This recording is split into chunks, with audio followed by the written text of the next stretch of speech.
My name is Olivia. I am 72 years old. I am an old woman. I live alone in a small house in a village. My husband died many years ago. My only son, Michael, left home 20 years ago after a big fight.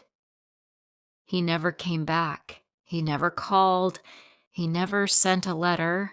I waited every day, but he did not come. I was sad, but I did not cry in front of others. Every Sunday, I wrote a letter. I wrote about how much I missed him. I also wrote that I was sorry, but I never sent the letters. I kept all the letters in a small wooden box. A young man named Nathan worked at the post office. He came to my house every Monday. He asked me, "Do you have any letters today?" I always smiled and said, "Not this week." Nathan never asked more, but he once saw the wooden box. He knew it had many letters inside. He knew they were for someone I loved. One Sunday, I felt very weak. My heart felt heavy, but I still wrote the letter.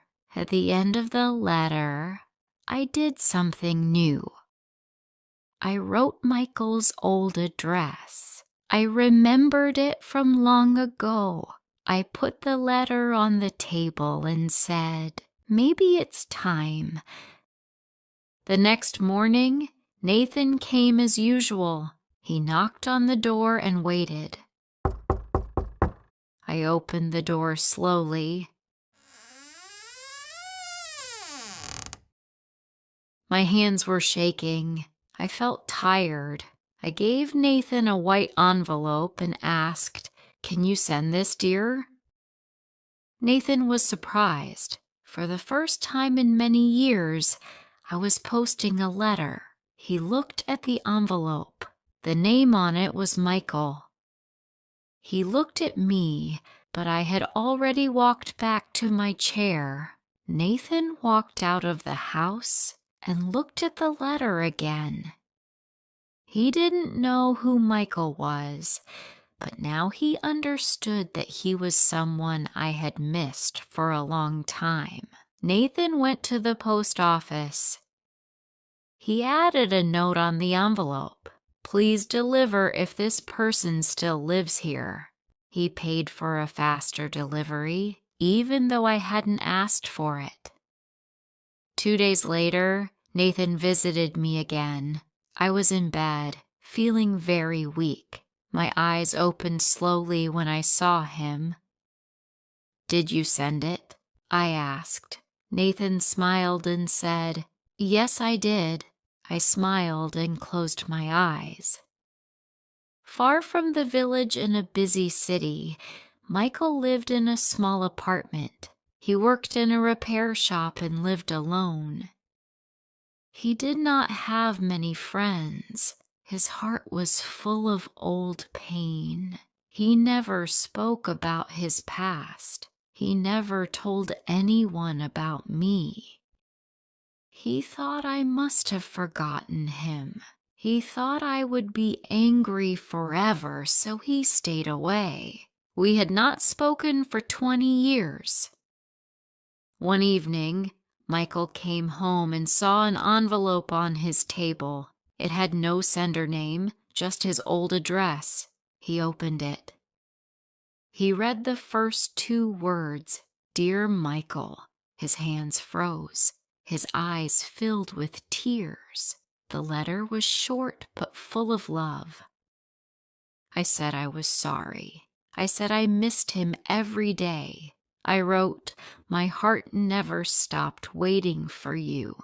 Michael held the letter to his chest. He sat down and cried like a child.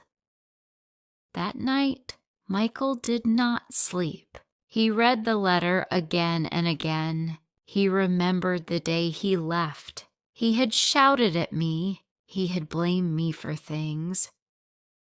But now he felt like a son again, a son who wanted to go home. The next morning, he packed a small bag. He didn't care about work. He just wanted to see me. He wanted to hold my hand. He wanted to say the words he had kept in his heart. I'm sorry, too. He took the first bus to the village. His heart beat fast. He kept asking himself, will she still be there? Will she open the door? His heart was full of fear. Michael reached the village after many hours. He was going to his house after 20 years. He stood outside his house for a long time. He looked at the door, the windows, the garden. Nothing had changed. He raised his hand to knock but stopped. What if she doesn't open the door? He thought. What if I'm too late? His heart beat faster. But then he remembered the letter, my words. Slowly he knocked. There was no sound. He waited and knocked again. Still no answer. Just then, Nathan opened the door. Nathan looked at him confused. Yes, he asked. Michael said, I'm Michael. I got a letter from Olivia. Nathan opened the door. Come in, he said. She's inside, but she's not well. Michael walked in. Nathan took him to the bedroom. I lay on the bed. My eyes were closed. I was very weak. Nathan touched my hand. Mother, he said. My eyes opened. I turned my head, and then my eyes saw him. Michael, I whispered. Michael held my hand and cried. It's me, Mother. I'm here. I got your letter, so I came. Tears filled my eyes. You came back, I said. I waited so long. Michael nodded. I'm sorry, Mother. I was angry. I was foolish. Please forgive me. I smiled and said, You don't need to say sorry, son. You came. That's enough. For a few minutes, we just held hands. No more words, no more questions. Michael sat beside me all night. At dawn, I looked at him and said, You must be tired. Michael replied, No, Mother. I've been tired for 20 years, but tonight I can finally rest. I smiled. For the first time in 20 years, I had slept peacefully, and Michael had stayed awake all night, not because of pain, but because he was afraid to lose this moment. I opened my eyes and saw my son. You're still here, I whispered. Michael said, I'm not going anywhere, Mother. Not again. I nodded and said, I feel better today. Michael brought me tea. I said, This feels like old times. He smiled and said, This is just the beginning, Mother. I've come home. Later that day, Nathan came to visit. He smiled when he saw us together.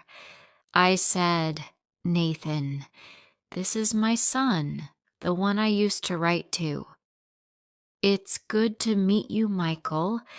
I think your mother's letters kept her alive. She never missed a Sunday. Michael looked at the wooden box and opened it. There were too many letters. He picked one. The date was from 10 years ago. He read it. He read another and another. He could not stop. His mother had never stopped hoping, never stopped writing, never stopped loving. Days passed. My health got better. Michael cleaned the house, cooked dinner, and took care of me. He told me about his lonely life in the city. Both of us cried. Both of us healed. One Sunday, I asked for my writing pen.